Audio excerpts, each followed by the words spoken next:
Hey guys, Coach Ben here, bigbenchas.com, and today we're going to talk about how to create tension to the bar.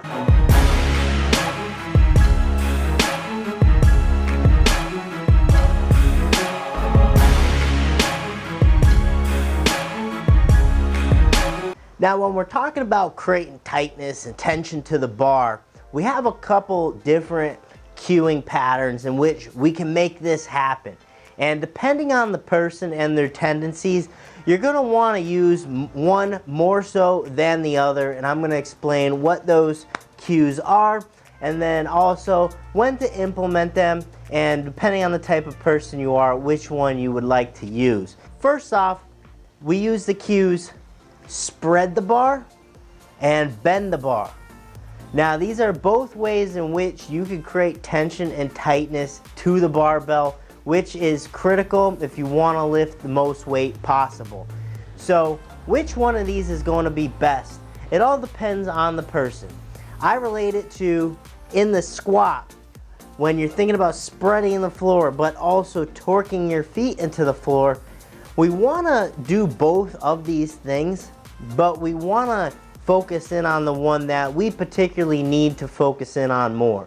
So just like in the squat, you're thinking about ripping that floor apart to create hip tension and also torquing your feet into the floor as well to create that rotation through the hips. So we're doing the similar thing here on the bench press with the spreading of the bar and the bending of the bar. So I'm going to show you what those two things looks like and what they will accomplish right now.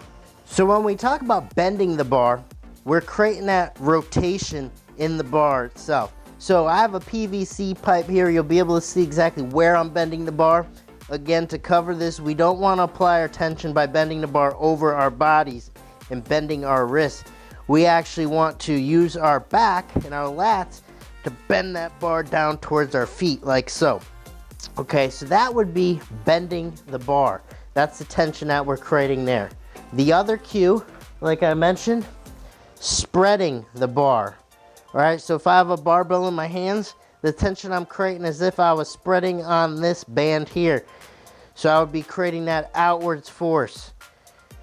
Alright, my hands would be planted to the bar, but I'd be creating outwards type force. Alright, that is spreading the bar. Now, when talking tightness to the bar, we want to have somewhat a combination of both of those things. Now, when to apply these cues, bend versus spread, we want to combo both like I just explained. However, when to use each really going to depend. So if you're someone who typically will lead the movement with their elbows, first thing that really happens is that elbow wants to dip under to control where the bar goes. Or as a raw athlete, you're prone to slightly over tucking your elbows. I mean, when you're traveling down with the bar, the elbows tend to come in a bit too much, and then you have this awkward flare out, usually accompanied with your shoulder blades coming undone.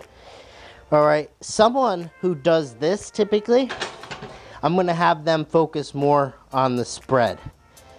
Alright, depending how well they're connecting with their back, I'm just going to simply have them think about spreading and rowing. Spread, reach, row, how I like to explain it. So with that particular person, again, just focusing more, and there's going to be a component of both, but focusing more on the spreading of the bar, reaching the chest, and rowing the bar down, firing back. Other times you'll want to think about spreading on the bar is typically if you have slingshot on, even a shirt. With a bench shirt on, initially you really want to think about setting that spread, catching the sleeves of the shirt against your arm. So you're going to hyper focus more on that spreading component before the bend. Okay, those who have a good alignment in the bench and will oftentimes not get tucked under the bar enough, is some athletes actually bench with more of a dump touch. And you can see how my elbows tend to ride back and that bar gets forward, and then in order to press from here, my elbows are going to scoop underneath when I go to press. And anytime you see an athlete's elbows scoop underneath to press back, you know this is the case, that they're not quite getting that correct bend and tension under the bar. So I will have them hyper focus on bending the bar, which is typically going to pit their elbows underneath the bar a little bit more, just in a better stacked alignment, and they're going to have that position to fire back and everything's gonna happen mechanically and smoothly. You're not gonna see the elbows jolt under or anything like that. That's when you wanna hyper focus on bending the bar, because that is going to allow you to, I say, quote unquote, crunch your back underneath the weight and create that platform to launch off of. So there you have it, guys. That is spreading the bar versus bending the bar. And then depending on what's going on with your bench press, when to implement both. There's going to always be a component of doing both those things. Just like I said, when you squat, spreading the floor, rotating into the ground. Same thing with the bench. You're gonna have a component of both, but which one you apply your focus to is really gonna depend on what's happening in your bench press, because more times than not, you're going to benefit by hyper focusing in on one versus the other. So thanks for watching, guys. Coach Ben here. And you know where to find me. You can meet me